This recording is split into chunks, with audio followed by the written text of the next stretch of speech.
children, we are discussing the symbols used by John Donne in his poem Go and Catch a Falling Star. The first symbol we talked about was of the falling star. Now the next symbol he has used is the devil's foot. Now this devil and his foot, they render an element of religious unease to the poem. The devil is, as we all know, the art deceiver. He is a figure of sinister trickery and dishonesty. Devil यानी शैतान. किसका symbol है?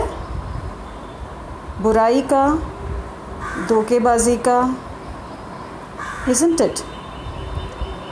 And so it rightly fits in with the poem's theme of unfaithfulness. इसलिए devil का जो symbol है वो इस पोएम में बिल्कुल फिट है, क्योंकि what does the poet try to assert? The theme of the poem, as we see, is unfaithfulness. So here faithless romantically is linked with spiritual faithlessness also. And जैसा कि कहा जाता है, शैतान का जो पैर होता है, the devil's foot, it is cleft. Cleft यानी वो बीच में से कटा हुआ या चीरा हुआ होता है. ऐसा माना जाता है हमारे पुरानी कथाओं में कि शैतान का जो पैर होता है वो कैसा होता है? It is often depicted with goat legs, बकरी के पैर की तरह बीच में से चिरा हुआ. And goats were a common symbol of sexual instability and lust. Goat किसका सिंबल मानी जाती थी? इनस्टेबिलिटी अगेन मीन्स अस्थिरता, एंड लस्ट बोलते हैं वासना को. Now the devil's cleft foot also suggest a split. यहाँ पे जो चीरा है, जो कट है डेविल के फुट में, वो भी किसका सिंबल है? डिवीजन का. मतलब वो बटा हुआ है दो भागों में. So to walk through the world on a devil's cleft foot then would mean to move in a way both lustful and dishonest. So it is a symbol of lust, deceit and disappointment. Clear? Thus supporting speaker's belief, जैसा कि मैंने आपको पहले भी बताया है, symbol का use writer के इनर मोस्ट जो मोटिव है या मेंटल स्टेट है या बिलीफ है, उसको पोर्ट्रे करने के लिए भी किया जाता है, उसको सपोर्ट करने के लिए भी किया जाता है. तो यहाँ पे क्या हो रहा है? डेविल्स फुट का जो सिंबल है, it is supporting Donne's belief in distrust of woman and his vision of woman as faithless and immoral creatures. This symbol is supporting his belief that it is impossible to find a faithful woman. Clear?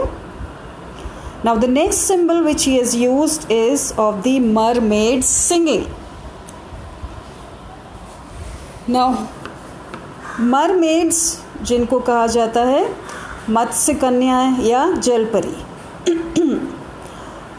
इनका जैसा कि आपको पता होगा, इनका ऊपर का जो शरीर है वो एक औरत का होता है और नीचे का जो भाग है वो मछली का. इनको जलपरियां कहा जाता था. Now mermaids are a traditional symbol of attraction. They symbolize a split image.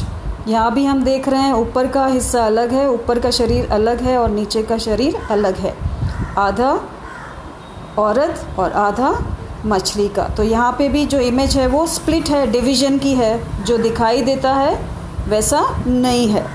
So again deceit, इनके बारे में, जल परियों के बारे में, ये काल्पनिक जीव थे, किसी ने इनको सचमुच नहीं देखा था। और इनके बारे में ये कहा जाता था कि समुद्र में जो सेलर्स होते हैं, जो नाविक होते हैं, उनको ये अपने ऊपर के लुक से या अपने गानों से या अपने म्यूज़िक से these mermaids use to lure means attract. इनके लुक से और इनके गीत को सुनकर जो सेलर्स थे वो इनकी तरफ आकर्षित होते थे। और फिर ये जो मरमेड्स थी, दे lured the sailors to their death with enchanting songs. Again, here is a symbol of duplicity and deception. ठीक है, फिर हम देखते हैं कि ये सिंबल फिर से क्या शो करता है, आर्टिफिशियलनेस एंड डिसेप्शन। तो अब क्लियर है। Thus we see how cleverly Donne has used all the above symbols to support and assert his own belief that no lady can be beautiful and faithful at the same time.